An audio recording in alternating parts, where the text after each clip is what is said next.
Hello mga kabayan! Nandito tayo ngayon sa Dole Cannery Central Elementary School. Dahil pasukan na, nag-enroll ng mga bata.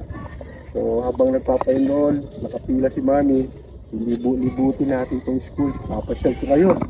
This is located here in South Cotabato. But before that, please favor to subscribe to our channel.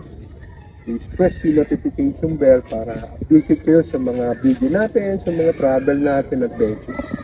So tara, meron tayong mga ano dito, tamang-tama na, nalalapit na ang National Heroes Day, ang Linggo ng Wika. So, kilalanin natin muli ang mga naging mahalagang tao sa kasaysayan ng Pilipinas, mga naging contributors, mga kilalang tao, mga bayani, no, na malaking naitulong sa atin. So, nandito. Si siya yan. Kahit ako, di ko nakilala. Kasi wala naman nakalagay ng pangalan. So, lagay nyo na lang sa comment kung sino itong number 1 hero na pinuntahan natin. Number 1, leave the comment kung anong pangalan niya. Okay, pangalawa, meron tayo dito, oh. Pakilalang kilala ng lahat, sa bigote pa lang. Kilalang kilala. So number 2, please comment kung anong pangalan niya. So punta tayo dito sa pangatlo. Ito, kilalang kilala ito, lalo na yung mga taga Bulacan. Nakalagay nyo, number 3, sa comment kung anong pangalan niya. Kilalang kilala ito, malaki na itulong nito sa mga Pilipino ng unang panahon, ano? Kung paano naging malaya ang bansang Pilipinas. Okay, papunta tayo ngayon sa pang-apat, yung statue. I believe halos lahat kilala ito, no? Number 4 yan. Pakilib nyo sa comment kung anong pangalan niya. Okay, and then dito tayo ngayon, punta tayo dito sa unahan.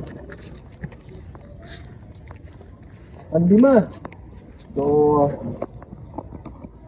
sa ayos pala ng kanyang buhok, kilala nyo ng marahil yan. So number 5, please leave at the comment section kung anong pangalan niya.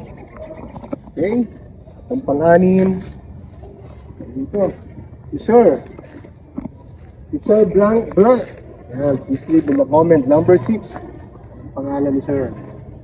Okay, at number 7, last but not the least, ito, dito pala ma-recognize nyo na kung anong pangalan niya. So 1, 2, 3, 4, 5, 6, 7. Anong pangalan niya? Please leave na po. Tama, nalalapit ang National Heroes Day, ang Linggo ng Wika. Sakto ang ating naging piso. So nandito tayo ngayon sa Dole Cannery Elementary School.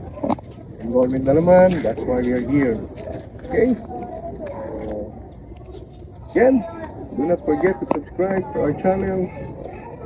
Thank you for watching. God bless. Study well mga bata. Huwag magbubulakbol. Mag-aral mabuti para sa magandang future. Bye. God bless.